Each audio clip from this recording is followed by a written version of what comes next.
हाँ जी दोस्तों, तो मैं पृथ्वीराज। आज हम लोग इंटीजर्स पे आगे बात करेंगे। ये तीसरा लेक्चर होगा इंटीजर्स का। तो जैसा कि आप लोग जानते हैं, हमने लास्ट लेक्चर में पढ़ा था कि मल्टीप्लिकेशन क्या होता है, multiplication of positive and negative integers क्या होते हैं, मल्टीप्लिकेशन ऑफ 2 निगेटिव इंटीजर्स क्या होता है, और मल्टीप्लिकेशन ऑफ 3 और मोर निगेटिव इंटीजर्स क्या होते हैं। अब हम इस लेक्चर में पढ़ेंगे कि मल्टीप्लिकेशन के प्रॉपर्टीज क्या होते हैं। जैसे कि हमने एडिशन और सब्ट्रैक्शन में पढ़े थे, 4-5 प्रॉपर्टीज पढ़े थे, उसी तरह से हम अब मल्टीप्लिकेशन में पढ़ेंगे कि उनके प्रॉपर्टीज क्या होते हैं इंटीजर्स के। तो चलिए सबसे पहले हम देख लेते हैं कि हमें कौन कौन से प्रॉपर्टीज पढ़ने हैं। हमें यहाँ पे कुल 6 तरह के प्रॉपर्टीज पढ़ने हैं, जिनका नाम है पहला है क्लोजर अंडर मल्टीप्लिकेशन, सेकंड है आपका कम्यूटेटिव प्रॉपर्टी, थर्ड है आपका मल्टीप्लिकेशन बाय जीरो, फोर्थ है आपका मल्टीप्लिकेटिव आइडेंटिटी, फिफ्थ है associativity for multiplication and sixth है आपका डिस्ट्रीब्यूटिव प्रॉपर्टी। चलिए अब मैं एक एक करके आपको सारे प्रॉपर्टीज के बारे में बताऊंगा कि कौन से प्रॉपर्टी का क्या मतलब होता है। चलिए, तो क्लोजर अंडर मल्टीप्लिकेशन, जैसा कि आपने एडिशन में भी पढ़ा था कि क्लोजर अंडर एडिशन का मतलब क्या होता था कि किसी भी दो इंटीजर का समेशन एक इंटीजर ही होगा। उसी तरह से ये भी सेम है, क्लोजर अंडर मल्टीप्लिकेशन, इसका मतलब क्या होगा कि किसी भी दो इंटीजर का मल्टीप्लिकेशन हमेशा इंटीजर ही आएगा। तो अगर आपसे एग्जाम में इसका प्रॉपर्टीज पूछा जाए तो आपको बिल्कुल रटने की जरूरत नहीं है, आप लिख सकते हो कि multiplication of any two integer will always be a integer. ठीक है, जैसा कि मैं आपको बता देता हूं, मल्टीप्लिकेशन ऑफ 2 इंटीजर, 2 इंटू 3 6, 2 भी इंटीजर है, 3 भी इंटीजर है और 6 भी एक इंटीजर है। कोई मैटर नहीं करता कि प्लस है या माइनस है। -6 -3 भी तो एक इंटीजर है। इंटीजर उसी को तो बोलते हैं ना कि माइनस इन्फिनिटी से प्लस इन्फिनिटी तक जो भी काउंटिंग नंबर्स होते हैं वो सारे क्या होते हैं, इंटीजर्स। अब सिमिलरली -2 इंटू 3 कर दो आप, तब भी -2 भी इंटीजर, 3 भी इंटीजर, -6 भी इंटीजर। या आप -2 इंटू -3 कर लो, फिर ये 6 आएगा। तो आप किसी तरह से भी चेक कर लो, ये हर तरह से मतलब किसी भी दो इंटीजर्स का मल्टीप्लिकेशन आप करोगे तो वो एक मल्टीप्लिकेशन ही उसमें आएगा। ठीक है, तो ठीक है, ये आपका क्लोजर अंडर मल्टीप्लिकेशन होता है। नेक्स्ट प्रॉपर्टी है आपका कम्यूटेटिव प्रॉपर्टी। जैसे कि आपने समेशन में भी पढ़ा था कि कम्यूटेटिव प्रॉपर्टी क्या कहता है। कम्यूटेटिव प्रॉपर्टी समेशन में क्या कहता था कि result of summation will not be affected by swapping of terms और to change the order of terms. यानी कि अभी देखिए, मैं मल्टीप्लिकेशन का नहीं बता रहा, समेशन वाला बता रहा हूं। उसमें हम क्या बोलते थे कि a प्लस बी बराबर होता था b प्लस ए के। ये हम लोग क्या बोलते थे, commutative property under addition. Multiplication में भी बिल्कुल सेम होगा। तो अगर आपको एडिशन और सब्ट्रैक्शन वाले प्रॉपर्टी समझ में आ गए होंगे तो इसमें आपको बिल्कुल भी ज्यादा कुछ रटने की जरूरत नहीं है। आपको मल्टीप्लिकेशन में चेक कर लेना है उन सारी चीजों को कि ये वैलिड है या नहीं है। तो कम्यूटेटिव प्रॉपर्टी यहाँ पे वैलिड है, ये मल्टीप्लिकेशन में सेटिस्फाइड करता है इंटीजर्स को। यानी कि a इंटू बी बराबर होगा b इंटू ए के। आपको मैं कुछ एग्जांपल्स दे देता हूं। जैसा कि मैं सिंपल एग्जांपल देता हूं, 5 इंटू 3 बराबर होगा 3 इंटू 5 के, और ये बराबर होगा 15 के। आप कोई भी नंबर ले लो, आइदर पॉजिटिव निगेटिव कोई फर्क नहीं पड़ता, सब के सब में सेम रिजल्ट आएगा। -4 इंटू 3 बराबर होगा 3 इंटू -4 के, और ये बराबर होगा -12 के। आप कुछ भी ले लो, -2 इंटू -3 बराबर होगा -3 इंटू -2 के, बराबर होगा 6 के। तो इसके कहने का मतलब यह हुआ कि आप टर्म्स को चेंज कर दो, यानी कि टर्म्स को चेंज कर दो, आप स्वैप कर दो, आगे के पीछे और पीछे को आगे कर दो, इससे कोई फर्क नहीं पड़ता है। इंटीजर का मल्टीप्लिकेशन हमेशा सेम आएगा। तो इस तरह से आप कम्यूटेटिव प्रॉपर्टी में क्या कर सकते हो कि a इंटू बी बराबर b इंटू ए। ये आपका कम्यूटेटिव प्रॉपर्टी यहां खत्म हो गया। बहुत सिंपल छोटे छोटे प्रॉपर्टीज हैं, इनको आप एक बार देख लेंगे तो आपको फिर रटने की जरूरत इसमें नहीं पड़ेगी। ठीक है, यहां तक कोई दिक्कत नहीं। चलिए हम अब आगे देखते हैं। मल्टीप्लीकेशन बाई जीरो, ये बहुत सिंपल है। आपको मैं स्टार्टिंग में भी बताया था कि जीरो हम लोग किस लिए यूज करते थे। जो चीज एग्जिस्ट नहीं करती है, जो चीज हमारे पास नहीं होती है, उसके लिए हम जीरो यूज करते हैं। तो मल्टीप्लीकेशन बाई जीरो यानी कि आप किसी भी नंबर में, किसी भी इंटीजर में जीरो से आप मल्टीप्लाई करोगे, रिजल्ट विल बी जीरो। ये आपको पता भी होगा। जैसे आप एग्जांपल ले लो, अगर आप 2 इंटू जीरो करते हो जीरो आएगा, 0 इंटू 5 करते हो जीरो होगा, 0 इंटू 6 कर लो आप तब भी जीरो होगा, या फिर 12 इंटू जीरो कर लो जीरो होगा। यानी कि अगर आप किसी इंटीजर में जीरो से मल्टीप्लाई करो या आप जीरो में किसी इंटीजर से मल्टीप्लाई करो, रिजल्ट हमेशा जीरो आएगा। यानी कि अगर मल्टीप्लीकेशन में कहीं भी जीरो आया, ओवरऑल मल्टीप्लीकेशन का रिजल्ट जीरो आएगा। ठीक है, तो ये हमें बताता है मल्टीप्लीकेशन बाय जीरो का प्रॉपर्टी कि अगर हम किसी भी नंबर में जीरो से मल्टीप्लाई करेंगे that the result will B zero. Okay, 3 property हमारे हो गए। अब चलिए मैं चौथे प्रॉपर्टी के बारे में बताता हूं कि मल्टीप्लिकेटिव आइडेंटिटी क्या होते हैं। आपको शायद याद होगा कि हम लोग एडिटिव आइडेंटिटी भी पढ़े थे इंटीजर्स में, समेशन में। एडिटिव आइडेंटिटी क्या होता था वहां पे कि अगर कोई नंबर है उसमें हम जीरो को ऐड कर लें या फिर जीरो में किसी नंबर को ऐड कर लें, वो नंबर सेम आता था। उसको हम लोग बोलते थे एडिटिव आइडेंटिटी। ये होता था एडिटिव आइडेंटिटी। और हम यहां पे पढ़ेंगे मल्टीप्लिकेटिव आइडेंटिटी। तो आप आइडेंटिटी का मतलब यहां पे क्या हुआ कि जो नंबर है रिजल्ट वही नंबर आना चाहिए। तो उस केस में हम उसको बोलते हैं आइडेंटिटी प्रॉपर्टी। तो आपको क्या लगता है कौन सा ऐसा नंबर है जिसमें हम सेम, मतलब कौन सा ऐसा नंबर है जिसमें हम किसी भी इंटीजर से मल्टीप्लाई करेंगे तो वो इंटीजर ही उसका रिजल्ट आएगा? गेस करिए। बहुत सिंपल है। आप किसी भी इंटीजर में, सपोज मान लीजिए कि कोई इंटीजर ए है, आप किसी भी इंटीजर में अगर 1 से मल्टीप्लाई करोगे सेम रिजल्ट आएगा। तो आपको यहां पे एक चीज समझने की जरूरत है कि जो एडिटिव आइडेंटिटी होता था वो जीरो होता था, बट जो मल्टीप्लिकेटिव आइडेंटिटी है वो 1 है। ये 1 क्या है आपका? Multiplicative identity. आप इसको नोट कर लो कि ये अक्सर हाँ पूछा जाता है कि मल्टीप्लिकेटिव आइडेंटिटी क्या है और एडिटिव आइडेंटिटी क्या है। तो एडिटिव आइडेंटिटी 0 होता है जबकि मल्टीप्लिकेटिव आइडेंटिटी 1 होता है। आप इसका कोई एग्जांपल देख लो, कोई भी नंबर आप उठा के देख लो। 2 इंटू 1 2, 10 इंटू 1 10, -10 इंटू 1 -10। यहां पे नंबर क्या था? -10 था। -10 इंटीजर था ना जिसमें हमने 1 से मल्टीप्लाई किया, तो रिजल्ट भी तो -10 ही आया। तो आपका ये नंबर पॉजिटिव हो निगेटिव हो, कोई भी इंटीजर हो, positive negative, positive integer, negative integer, even zero हो, तो रिजल्ट जीरो आएगा। मतलब कि आप जो भी आप पुट करोगे रिजल्ट वही आएगा आपका। इसीलिए तो हम इसको आइडेंटिटी बोलते हैं। ओके, तो आपका चौथा प्रॉपर्टी भी यहां पे खत्म होता है। अब हम पढ़ेंगे associativity of multiplication. Associativity for multiplication क्या होता है? आपने समेशन में पढ़ा है कि एसोसिएटिविटी क्या होता है। एसोसिएटिविटी में हम क्या करते हैं कि नंबर्स को क्लब करके उन्हें हम प्रोसेस करते हैं या फिर उनका ग्रुपिंग करके हम प्रोसेस करते हैं। तो एसोसिएटिव प्रॉपर्टी हमें यही कहता है कि हम किसी भी नंबर्स का, मतलब अगर हमारे पास 3 नंबर हैं ए, बी और सी, आपको तीनों में मल्टीप्लाई करने हैं, तो एसोसिएटिव प्रॉपर्टी यही कहता है कि आप किसी भी, ये हम बात कर रहे हैं आपका एसोसिएटिव प्रॉपर्टी का, एसोसिएटिव प्रॉपर्टी यही कहता है कि आप किसी भी 2 नंबर को क्लब कर लो या ग्रुप कर लो, ठीक है, या फिर आप कर लो b into c, result will be same. तो यहां पे multiplication is associative for integers.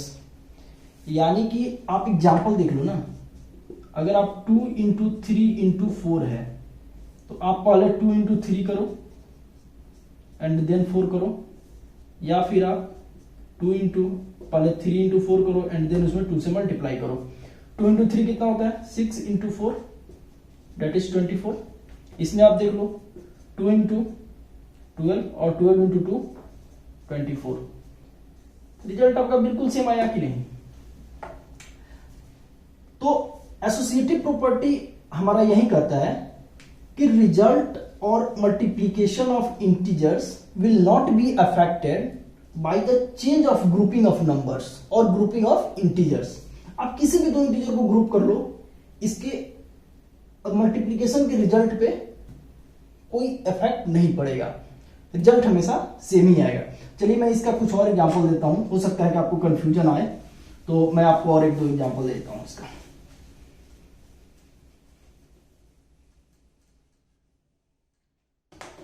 चलिए आप देख लो, यहां पे कोई a इंटू बी इंटू सी था, या फिर आप a इंटू बी इंटू सी कर लो। मैं बार बार यही आपको बता रहा हूं कि मैं यहां पे इंटीजर्स का बात कर रहा, किसी पॉजिटिव और निगेटिव नंबर्स की मैं बात नहीं कर रहा हूं। तो यहां पे आइदर पॉजिटिव नंबर हो या निगेटिव नंबर हो, उससे कोई फर्क नहीं पड़ता, रिजल्ट हमेशा सेम आएगा। जैसे कि आपको मैं और एग्जांपल बता देता हूं। आप मान लो कि 3 इंटू 5 इंटू -6 है, आपको इसे सॉल्व करना है। तो आप देख लो दोनों तरीके से सॉल्व करो, रिजल्ट आपका सेम आएगा। 3 इंटू 5 कर लो आप, और उसमें आप मल्टीप्लाई कर लो -6 का, ओके। या आप कर लो 3 इंटू 5 इंटू -6। अब आप दोनों तरीके से इसको सॉल्व करके देखो आंसर क्या आता है। 3 इंटू 5 15 इंटू -6 90। आपको बता देना प्लस माइनस का मल्टीप्लीकेशन माइनस आ जाएगा। इसमें देखो आप 3 इंटू प्लस माइनस का मल्टीप्लीकेशन माइनस 6 5 जा 30 इज इक्वल टू -90। ये एसोसिएटिव हो रहा है ना, एसोसिएटिव प्रॉपर्टी को सेटिस्फाई कर रहा है। तो आप इस तरह से किसी भी नंबर्स में चेक कर सकते हैं, आपका मल्टीप्लीकेशन हमेशा एसोसिएटिव आएगा। तो आप यहां से एसोसिएटिव में क्या समझे कि आप किसी भी नंबर को ग्रुप करके सॉल्व करो, result will be same, and that property is known as associative property और एसोसिएटिविटी फॉर मल्टीप्लीकेशन। चलिए इस तरह से आपका 5 मेन प्रॉपर्टी खत्म हो गया। अब मैं पढ़ाऊंगा आपको नेक्स्ट प्रॉपर्टी, जिसका नाम है डिस्ट्रीब्यूटिव प्रॉपर्टी।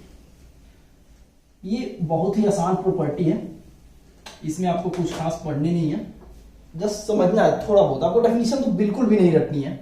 आप देखो डिस्ट्रीब्यूटिव प्रॉपर्टी क्या कहता है कि suppose a into b plus c है, ठीक है। आपको इसको डिस्ट्रीब्यूट करना है। डिस्ट्रीब्यूट मतलब होता है बांटना, चीजों को बिखेरना। तो यहां से जब आप बिखेरोगे ना तो बहुत इजी हो जाती है चीजें। तो हम इसको कैसे लिख सकते हैं? That will be a into b plus a into c, this is distributive property. बिल्कुल ही सिंपल है। डिस्ट्रीब्यूटिव प्रॉपर्टी का मतलब क्या हुआ कि हमारे पास जो भी नंबर्स हैं उनको हम क्या करेंगे कि थोड़ा इजी वे में डिस्ट्रीब्यूट कर लेंगे। जैसे मैं आपको एग्जांपल देता हूं, बहुत ही सिंपल एग्जांपल देता हूं मैं। मान लो कि 2 इंटू 3 प्लस 4 है। इसको आप दो तरीके से सॉल्व कर सकते हो। एक तो आप पहले सम कर लो, तो कितना हो जाएगा 2 इंटू 7 दैट इज 14। या फिर आप कैसे सॉल्व कर सकते हो इसको, आप इसको डिस्ट्रीब्यूटिव प्रॉपर्टी से के मेथड से आप कर सकते हो। 2 इंटू 3 प्लस 2 इंटू 4। 2 इंटू 3 कितना हो गया 6, 4 इंटू 8, 4 इंटू 2 8, 8 और 6 14। आप देखो रिजल्ट दोनों सेम आया। तो आप यहां से क्या समझे कि जो भी डिस्ट्रीब्यूटिव प्रॉपर्टी है उसके माध्यम से आप किसी भी कॉम्प्लेक्स मल्टीप्लीकेशन को भी इजी कर सकते हो। मैं आपको यहां से एक और बहुत ही मजेदार एग्जांपल देता हूं, आप देखना।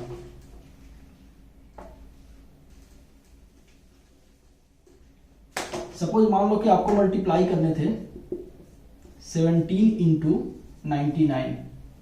आप करो मल्टीप्लीकेशन। एक तो तरीका हो गया कि आप ऐसे करोगे 17 इंटू 19, फिर या मतलब ऐसे सॉल्व करोगे। मैं आपको एक बहुत ही इजी तरीका बताता हूं, डेट विल मतलब डिस्ट्रीब्यूटिव प्रॉपर्टी के बेसिस पे होगा। आप क्या करो 17 इंटू 99 को आप कितना लिख सकते हो 100 माइनस 1, ठीक है। अब आप इसको डिस्ट्रीब्यूटिव प्रॉपर्टी के हिसाब से तोड़ दो 17 इंटू 100, और यहाँ पे सब देखिए आपको मैंने पहले बताया प्लस या माइनस यहां से कोई फर्क नहीं पड़ता है, आप यहाँ पे माइनस है यहाँ पे माइनस लिख दो, और यहाँ पे कितना था 17 इंटू 1, ये कितना हो जाएगा 1700 माइनस 17 यानी कि 1683 आंसर। आप ऐसा सॉल्व करके देखना इतना ही आएगा 1683 ही आएगा। तो ये आपका डिस्ट्रीब्यूटिव प्रॉपर्टी हो गया। डिस्ट्रीब्यूटिव प्रॉपर्टी बहुत ही काम आता है। चलिए मैं आपको एक और एग्जांपल दे देता हूं। एग्जांपल्स की कमी नहीं है, आपके एग्जाम में आपके बुक में भी बहुत सारे क्वेश्चन दिए हुए हैं, इसके बेसिस पे आप बुक से भी क्वेश्चन बनाइए, आपको कोई दिक्कत नहीं आएगी। आपको अगर कहीं कोई दिक्कत आता है आप हमसे कमेंट बॉक्स में पूछ सकते हैं। और जहां तक रही इसके नोट्स का बात, मैं सारे के सारे नोट्स हैंड रिटन नोट्स हैं जो कि मैं डिस्क्रिप्शन में ऐड कर चुका हूं, तो आप वहां से इसके नोट्स को डाउनलोड करके आप पढ़ सकते हैं। आपको इतनी सारी नोट्स बनाने की कोई आवश्यकता नहीं है, ठीक है। चलिए मैं आपको एक और एग्जांपल देता हूं। आप मान लो कि सपोज 23 इंटू 49 मल्टीप्लाई करने हैं, आप कैसे करोगे? एक तो फिर वही जो तरीका मैंने बताया था ट्रेडिशनल तरीका, उस तरह से आप मल्टीप्लाई कर लो, या फिर आप क्या करो 23 इंटू 50 माइनस 1, फिर आप तोड़ दो 23 into 50 minus 23 into 1, 1150 minus 23 and that will 50 minus 23 27 answer. तो देखो मैंने बिना मल्टीप्लिकेशन वैसे किए मैंने यहां पे बना दिया। तो ये इस वजह से डिस्ट्रीब्यूटिव प्रॉपर्टी हमारे लिए बहुत ही हेल्पफुल हो जाता है। आप कहीं भी इसको यूज कर सकते हो और बहुत इजीली आप सॉल्व कर सकते हो कॉम्प्लेक्स मैथमेटिक्स और कॉम्प्लेक्स मल्टीप्लिकेशन को। तो इसीलिए हम लोग डिस्ट्रीब्यूटिव प्रॉपर्टी का यूज करते हैं। तो चलिए यहां से आपको डिस्ट्रीब्यूटिव प्रॉपर्टी तो समझ में आ गई होगी। मैं एक बार सारे जो प्रॉपर्टीज हैं उनके आगे मैं जो बेसिक है वो लिख देता हूं, आप एक बार समझ जाओगे। जैसे कम्यूटेटिव प्रॉपर्टी क्या कह रहा था कि a इंटू बी बराबर b इंटू ए।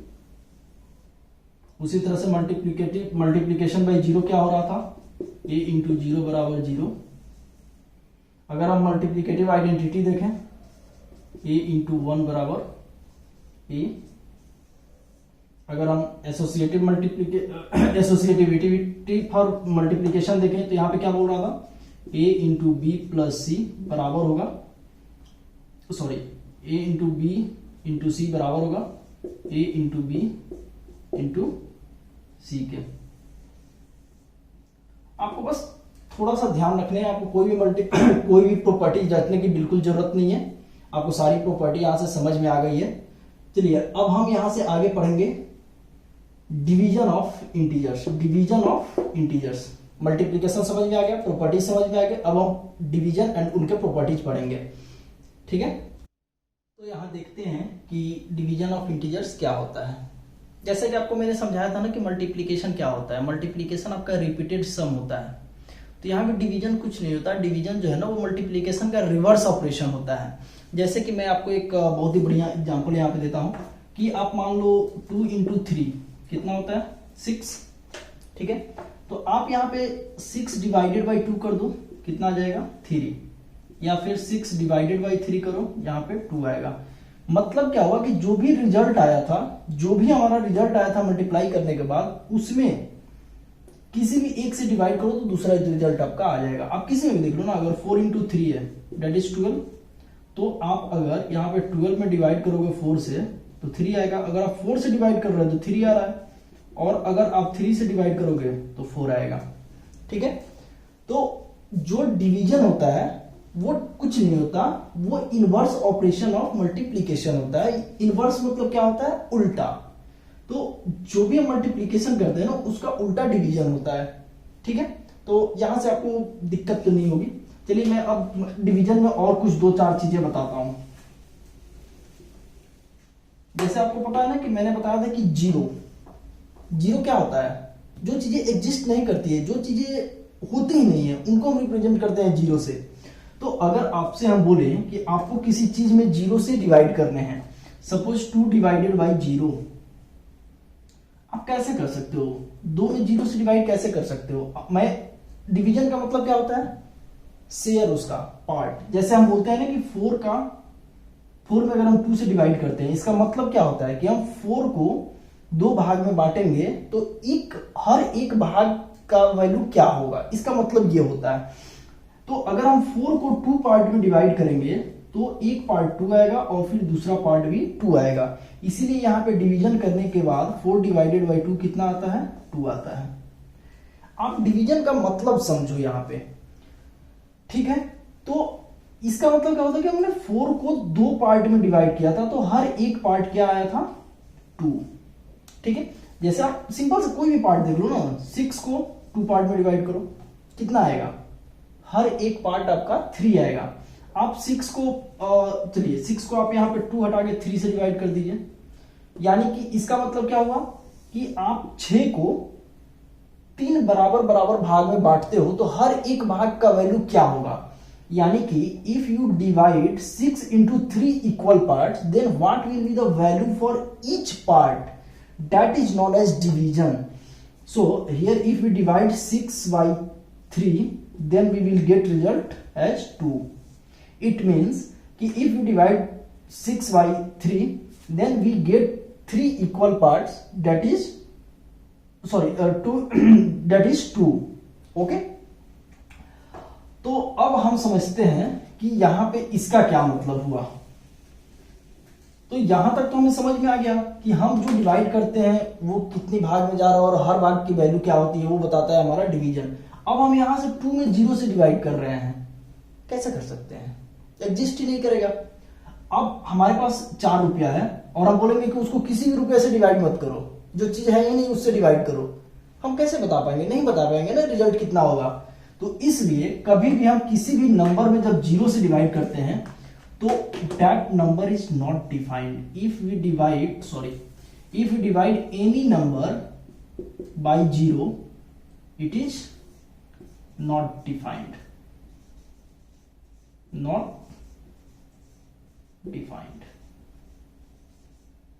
ये बहुत ही इंपॉर्टेंट है और मतलब हर जगह आपको मदद करेगा समझने में, या फिर मतलब बहुत जगह पे ये हमारी मदद करेगा।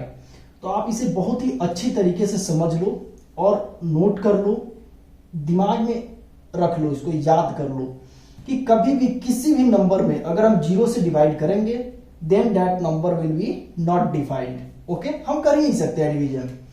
ठीक है, चलिए अब मैं आपको कुछ और भी सिंपल चीजें बताता हूं। अब देखो, अगर आप 0 में किसी भी नंबर से डिवाइड करोगे then the result will become 0। Okay, यानी कि अगर आप 0 में डिवाइड करो 2 से 0 आएगा, 0 में डिवाइड करो -3 से 0 आएगा, 0 में आप डिवाइड करो -10 से 0 आएगा, 0 में आप डिवाइड करो 1000 से 0 आएगा। आप कोई भी नंबर ले लो, रिजल्ट विल ऑलवेज बी 0। यानी कि आप 0 में किसी भी नंबर से डिवाइड करोगे रिजल्ट हमेशा 0 आएगा। ओके, तो आप दो चीजें यहां से सीखे, एक तो अगर हम 0 में किसी नंबर से डिवाइड करेंगे तो रिजल्ट 0 आएगा, और दूसरा हमने क्या सीखा कि किसी भी नंबर में अगर हम 0 से डिवाइड करेंगे then that number will be not defined and we can't get any result. Okay, चलिए, तो ये दो बहुत ही इंपॉर्टेंट चीज आप समझ चुके हैं। अब मैं तीसरी बात आपको बताता हूं कि अगर आप कोई भी नंबर है a डिवाइडेड बाई b है, अगर इसमें से कोई भी एक नंबर नेगेटिव है देन आपका रिजल्ट नेगेटिव आएगा। आप जस्ट डिवाइड कर दो और माइनस को बाहर रख दो, यानी कि रिजल्ट विल बी निगेटिव। कोई भी एक नंबर अगर आपका निगेटिव हो, a निगेटिव हो या b निगेटिव हो, then result will be negative. As similar to multiplication, अगर उसी तरह से अगर दोनों नंबर निगेटिव है देन आपका रिजल्ट विल बी पॉजिटिव। ठीक है, तो ये बहुत ही सिमिलर है अकॉर्डिंग टू मल्टीप्लीकेशन। सो इसमें बहुत ज़्यादा कुछ बताने वाला नहीं है मेरे लिए। और जैसा कि मैं आपको बता दिया हूँ कि कभी भी डिवीजन में डिनोमिनेटर में 0 नहीं होगा, यानी कि जो नीचे की वैल्यू होती है, अगर हम a बाई बी बोले तो ये जो नीचे की वैल्यू होती है इसको डिनोमिनेटर बोलते हैं। और मल्टीप्लीकेशन में कभी भी आपका डिनोमिनेटर 0 नहीं हो सकता है, सॉरी डिवीजन में कभी भी आपका डिनोमिनेटर 0 नहीं हो सकता है, अदरवाइज वो वैल्यू डिफाइन नहीं होगा, एग्जिस्ट नहीं करेगा, वैलिड नहीं होगा। ठीक है, चलिए अब हम इसका प्रॉपर्टीज भी देख लेते हैं कि डिवीजन का प्रॉपर्टीज क्या होता है।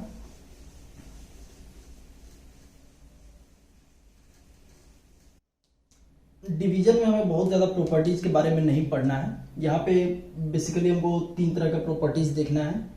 और तो चलिए मैं एक एक करके बता देता हूँ आपको। Integers are not closure under division.